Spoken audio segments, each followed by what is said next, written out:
Rule number 3, love your fate and your life and others. This is the highest path life has to offer, and it unlocks every good gift. Let's start with this. Which form of love resonates most with you? Respect? Admiration? Erotic passion? Kindness? Romantic infatuation? What about heroic, sacrificial love? Or love as the ultimate protector? Or maybe love the invincible, the spirit that never fails? Or the Amor, Fati of Stoicism? Whichever rings truest for you in this season of your life, try to focus on that form as we continue as much as possible, but keep in the back of your mind the idea that love transcends virtually every category we put it into. Amor Fati is a Stoic term that means roughly love of one's fate. We'll get into that soon. But first, let's talk about love in general, starting with this quote from Carl Jung. If people can be educated to see the lowly side of their own natures, it may be hoped that they will also learn to understand and to love their fellow men better. A little less hypocrisy and a little more tolerance toward oneself can only have good results in respect for our neighbor. For we are all too prone to transfer to our fellows the injustice and violence we inflict upon our own natures. So love yourself and love others. Jung also says about love's relationship with the Nietzschean willed power. Where love rules, there is no willed power. And where power predominates, love is lacking. The one is the shadow of the other. And also, he says, nothing is possible without love. For love puts one in a mood to risk everything.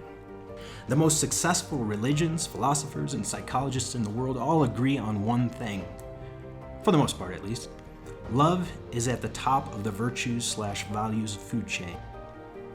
If we could be pragmatic about it for a second, what does it get you? What does it get me, loving? Well, in a word, everything.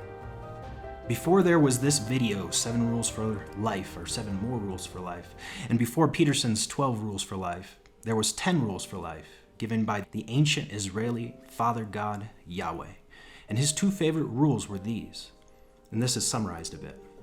Love God with everything you have and everything you are, and love your neighbor as yourself. Implied here is that you should love yourself. That's the easy one, but it's still worth speaking on. This is why Jordan Peterson says, treat yourself like you would someone you're responsible for helping. In other words, like a child or a partner or friend that you love. And loving God, it's a horrifically loaded concept that we'll leave for another day, but I will say this.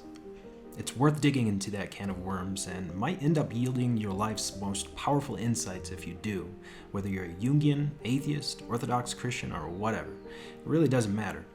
That topic is pure gold because it's impossible to fulfill that rule and pocket all the truth and wisdom therein without fulfilling the rest. That is, loving yourself and loving others.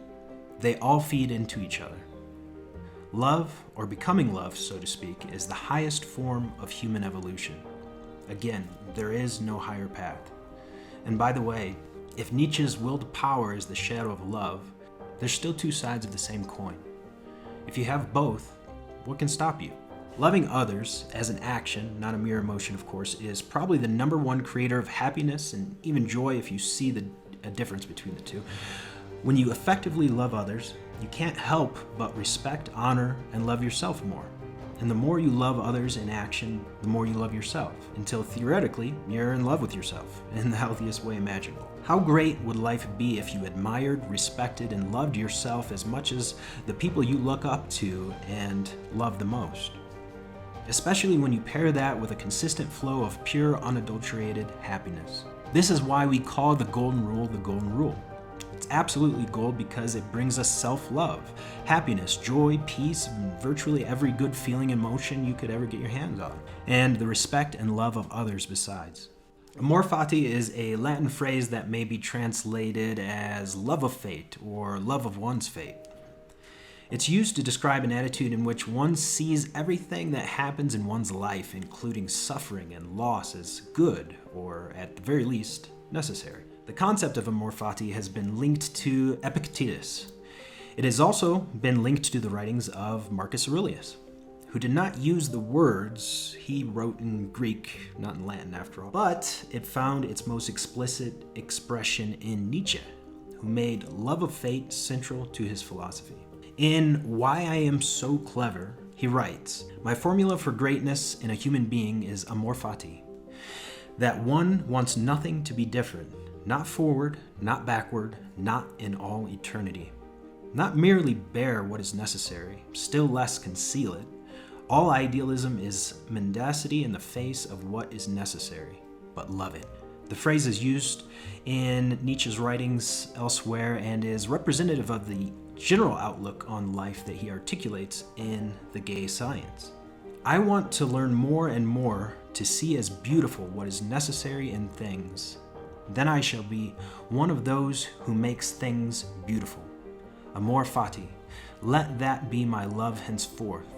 I do not want to wage war against what is ugly. I do not want to accuse. I do not even want to accuse those who accuse. Looking away shall be my only negation. And all in all, and on the whole, some day I wish to be only a yes-sayer." Nietzsche in this context refers to the yes-sayer not in a political or social sense, but as a person who is capable of uncompromising acceptance of reality and even a love for it. Marcus Aurelius wrote that a blazing fire makes flame and brightness out of everything that is thrown into it.